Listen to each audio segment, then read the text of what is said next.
Good evening, and welcome back to Right Side Now. I'm Liz Willis, and tonight RSBN will bring you real news right now. The Pentagon believes an attack on the Saudi frigate was meant for the U.S. warship. President Trump met with major drug companies this morning to bring back jobs to the United States. What we need to know about Trump's stance on the LGBTQ, Senate confirmations, and all things Attorney General. These are our top stories. Now let's get started. On Monday, a Saudi Arabian-flagged Navy frigate was struck by a small vessel that detonated on impact. Officials believe the individual on board intended to ram his vessel into the opposing ship in an effort to sink her. After analysis analyzed the video footage of the attack, they believe that the ship was intended to strike one of the United States Navy vessels patrolling the area. The audio reportedly records the suicide bomber screaming, "Death to America, death to Israel, death to the Jews," prior to the boat striking the frigate. According to one source, defense analysts believe that this could be a dress rehearsal for attacks on the United States Navy vessels similar to those conducted on the USS Cole back in October of 2000. It is rumored that this attack was backed by Iran. This attack occurred near the Bab al-Mandab Strait that connects the Red Sea to the Gulf of Aden. This is the same area where the United States Navy warship USS Mason came under attack by missiles multiple times in mid-October. The USS Mason was equipped with SM-2 missiles that were able to shoot down the incoming missiles. Shortly after that attack, the USS Nitz fired multiple Tomahawk cruise missiles and destroyed multiple radar sites that could have been used to direct the missiles. This attack on the Saudi Arabian frigate comes soon after U.S. Special Operations conducted a raid in central Yemen where 14 al-Qaeda members were killed, and unfortunately one Navy SEAL lost his life. For more information on that story, you can check out last night's broadcast. And moving on to President Trump, he met this morning with major drug companies just this morning in the Roosevelt Room at the White House. The president requested that the major companies lower their prices and return operations to the United States. In return, the president vowed to help them by slashing regulations and lowering tax rates. On drug pricing, the president said, "The United States drug companies have produced extraordinary results for our country, but the pricing has been astronomical." He is urging that the government should bargain for lower prices. The president also plans to expedite the drug-making process and to get it to the consumers faster.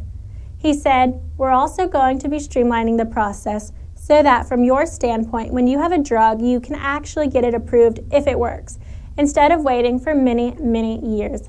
Similar to his meeting this morning, it's similar to the automotive industry. Much of his message involved getting corporate investment back within the United States. The leaders of the pharmaceutical companies seemed to be pleased at the meeting. They mentioned that some are in the process of hiring and hope to hire thousands of employees within the United States. They also hope to expand their operations. Press Secretary Sean Spicer said that President Trump was pleased with the meeting this morning with the pharma companies, and he also said that Amgen's CEO told the President of the United States that they are adding 1,600 jobs.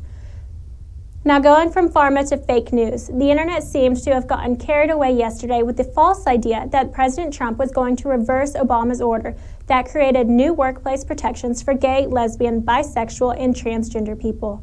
One of the many posts that I saw read, "If you love a member of the LGBTQ community, then I suggest that you go ahead and get ready to fight and let them know you care. He's coming for them next."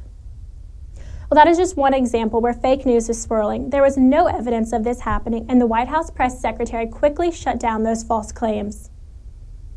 The statement said, "President Donald J. Trump is determined to protect the rights of all Americans, including the LGBTQ community. President Trump continues to be respectful and supportive of LGBTQ rights, just as he was throughout the election. The president is proud to have been the first ever GOP nominee to mention the LGBTQ community in his nomination acceptance speech, pledging then to protect the community from violence and oppression. The executive order signed in 2014, which protects employees from anti-LGBTQ workplace discrimination while working for federal contractors, will remain intact at the direction of President Donald J. Trump." And late last night, President Trump fired Attorney General Sally Yates after she refused to enforce the travel ban that was put in place to protect the citizens of the United States. Standing Attorney General Sally Yates, appointed by the Obama administration, instructed the Department of Justice not to defend President Trump's latest executive order containing travel restrictions on Muslim nations and refugees. President Trump promptly relieved Ms. Yates of her duties and subsequently named Dana Bente, U.S. Attorney for the Eastern District of Virginia, to serve as acting Attorney General until Senator Jeff Sessions is finally confirmed by the Senate. President Trump said, "Ms. Yates is an Obama administration appointee who is weak on borders and very weak on illegal immigration. It is time to get serious about protecting our country. Calling for tougher vetting for individuals traveling from 7 dangerous places is not extreme. It is reasonable and necessary to protect our country." And Dana Bente released a statement regarding her newly appointed position. She said, "I am honored to serve President Trump in this role until Senator Sessions is confirmed. I will defend and enforce the laws of our country to ensure that our people and our nation are protected." And speaking of Senate confirmations, President Trump tweeted just this morning saying, "When will Democrats give us our Attorney General and the rest of cabinet? They should be ashamed of themselves. No wonder D.C. doesn't work." Congressional tensions are rising up today over the president's cabinet picks. Democrats have forced delays for committee votes on 3 major nominees, including Jeff Sessions. Senate Judiciary Committee Chairman Charles Grassley of Iowa announced this afternoon that his panel would push off a vote on Sessions until tomorrow, after lengthy Democratic speeches got in the way of a nomination today. This came after the Democrats boycotted a planned meeting of the Senate Finance Committee, forcing Republicans to indefinitely delay votes on the nominations of GOP Georgia Rep. Tom Price to be Health Secretary and Financer Steve Mnuchin to head the Treasury Department. However, the chamber voted this afternoon confirming Labor Secretary Elaine Chao to lead the Transportation Department, and earlier this morning, the Senate Energy and Natural Resources Committee also advanced nominations of Ryan Zink for Interior Secretary and former Governor Rick Perry for Energy Secretary. A separate panel approved Betsy DeVos to lead Education. Keep in mind that the full Senate still has to vote on these 3, and President Obama only made it 8 days before speaking out against President Trump's immigration freeze in a statement claiming American values are at stake. Yesterday, former President Barack Obama, after saying he would remain silent, broke his silence to speak out on President Donald Trump's immigration ban. In fairness, the former president said he would comment on his successor's actions only at moments where he thinks our core values may be at stake. Obama praised the protesters who are in opposition to the immigration orders. President Trump took cues from Obama by temporarily banning travel to the United States from citizens of 7 countries that Obama's administration identified as places of terrorism concern. As you may know, a federal judge on Saturday issued a stay to halt portions of the president's executive order banning entry to the U.S. The order prevents the government from deporting people that are detained at United States airports. And speaking of airports, Esteban Santiago, a 26-year-old Iraq war veteran, pleaded not guilty yesterday to federal charges accusing him of opening fire in the baggage claim area of a Florida airport this month in an attack that killed 5 people. Santiago is facing 22 charges. The most serious of the charges facing him is performing an act of violence at an airport that caused death. Federal prosecutors said today they would need 20 days for a trial if convicted of the most serious charge, violence at an international airport causing death. Santiago faces the possibility of the death penalty. And outside of politics, as of today, the Boy Scouts of America will allow transgender children identifying as boys to become members. A statement released said, "For more than 100 years, the Boy Scouts of America, along with schools, youth sports, and other youth organizations, have ultimately deferred to the information on an individual's birth certificate to determine eligibility for our single-gender programs." The group said that earlier in their statement on its website. However, that approach is no longer sufficient as communities and state laws are interpreting gender identity differently, and these laws vary widely from state to state. This was reported on Monday night by the Associated Press, and it reverses a policy that drew controversy late last year when a transgender boy in New Jersey was kicked out of the organization about a month after joining. In recent years, the Boy Scouts of America have expanded rights for gay people. In 2013, the group ended its ban on openly gay youths participating in its activities. 2 years later, the organization ended its ban on openly gay adult leaders. Boy Scouts of America Chief Scout Executive Michael Serbault released a video today stating the updated policies. You can check that video out on www.scouting.org. Now moving on to technology. Like Tesla and SpaceX, Elon Musk has a new vision of traditional travel, but this time it's not on rails. Well, not really on rails. What idea is this? Well, Elon Musk is creating what he is calling the Hyperloop. It is a low-pressure tube that will eventually be able to zip people along at 300 kilometers an hour across the United States and eventually the world. The concept is a revolutionary design on a very traditional type of travel, the railroad. Instead of having the air resistance traditional trains face, the Hyperloop creates a basic vacuum tube where the pod will travel at hundreds of kilometers an hour. This weekend, 3 teams from around the world were able to test their pods for the first time at the Hawthorne, California headquarters of SpaceX. The team from the Technical University of Munich received the highest marks throughout the competition, with the 2 U.S.-based teams coming in second and third place. The final phase of the competition will be in the summer, and it is expected that more of the original 30 teams will be able to compete for the grand prize. And now for something to smile about. Cara Brookins, a single mother of 4 children, previously in an abusive relationship and marriage, decided to take charge and build her own home with the help of YouTube tutorial videos. She had just enough money to buy all of the supplies needed and an acre of land. Cara and her 3 oldest children, in a joint effort over the course of the next 9 months, proceeded to build their dream home from the ground up. She said, "Forget everything you've been told about taking baby steps. You have to make a big leap. It has to be huge, enormous act.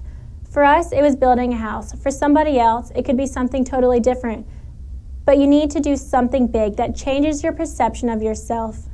Wow, the Brookins now have a very meaningful place to call home. But the good news doesn't stop there. A World War II veteran, believed to be the oldest in the United States, will be able to stay in his Texas home thanks to the generous help from over 2,500 individuals who raised over $121,000. Richard Overton is 110 years old and has been living in his home in Texas for more than 70 years. Overton was born in Bastrop County in 1906 and served in the Pacific Theater from 1942 to 1945 as part of the all-black 1887th Engineer Aviation Battalion. After the war, he returned home to Austin and has lived in the same home ever since. Sadly, his caretaker is starting to have age issues of her own. Overton's family deeply feared him having to be relocated to an assisted living facility. A cousin stated that would be a death sentence. So his sons launched a GoFundMe campaign to raise money for an around-the-clock in-home care. Since December, the GoFundMe has raised more than $121,000. Wow, thank you for your service, Mr. Overton, and God bless you. And finally, President Trump will announce his nominee for the Supreme Court tonight in prime time at 8 p.m. Eastern. You can watch that announcement here on Right Side. Pre-coverage starts at 7. The new justice will replace Antonin Scalia, who died last February, according to recent reports. There are 3 candidates on President Trump's shortlist for the Supreme Court seat. The first candidate on the shortlist is Neil Gorsuch, a federal judge on the appeals court in Denver. Gorsuch is seen as the candidate who seems most fits the part, having graduated from Harvard Law School as well as Columbia and Oxford. However, this might not work in his favor if Trump is looking for an outsider. Gorsuch is a conservative originalist in the mold of the Supreme Court justice and was one of the judges who ruled in favor of Hobby Lobby against the Obama administration in 2013. That ruling exempted Hobby Lobby from having to provide employee health insurance that includes contraceptive coverage for women. Some conservatives, however, are concerned by Gorsuch's lack of an anti-abortion record as a judge. The second candidate for the nomination is Thomas Hardiman, who, like Gorsuch, is a federal appeals court judge. But unlike Gorsuch, Hardiman is not an Ivy Leaguer. He comes from a blue-collar family. He got his bachelor's degree at Notre Dame and helped pay his way through Georgetown Law School by driving a cab. If confirmed, Hardiman would be the only Supreme Court justice who didn't go to law school at Yale or Harvard. Thus, he might have been seen as an outsider, if that's what Trump's looking for. Hardiman is considered to be a strong supporter of gun rights. In 2013, he gave a dissenting opinion which argued against New Jersey strengthening the requirements to carry a gun in public. Some conservatives, however, are concerned that Hardiman's record as a judge doesn't provide enough evidence of where he stands on key issues, and therefore see him as too risky a candidate for the court seat. The final candidate on the shortlist is federal court judge William Pryor. Pryor is the candidate who many conservatives would like to see the most, but many Democrats would like the least. He's called Roe v. Wade the worst abomination of constitutional law in history and has been criticized by some for holding extreme anti-gay views. Some conservatives, however, have expressed concern about a ruling Pryor gave in a case involving a transgender woman, a ruling these conservatives feel extended and expanded upon transgender rights. Of course, there's always a chance that President Trump will surprise all of us and go with someone totally off the radar. Who will he pick? Join us here at RSBN to find out. Remember, pre-coverage starts at 7 p.m. Eastern, and the announcement will air live at 8. Thanks for tuning in to Right Side Now. Be sure to follow us on Twitter at RSBN Network, on Facebook at Right Side Broadcasting, and on our website at RSBN TV. If you would like a story covered, please email me at liz.willis@rsbn.tv. From Auburn, Alabama, God bless you, America, and good night.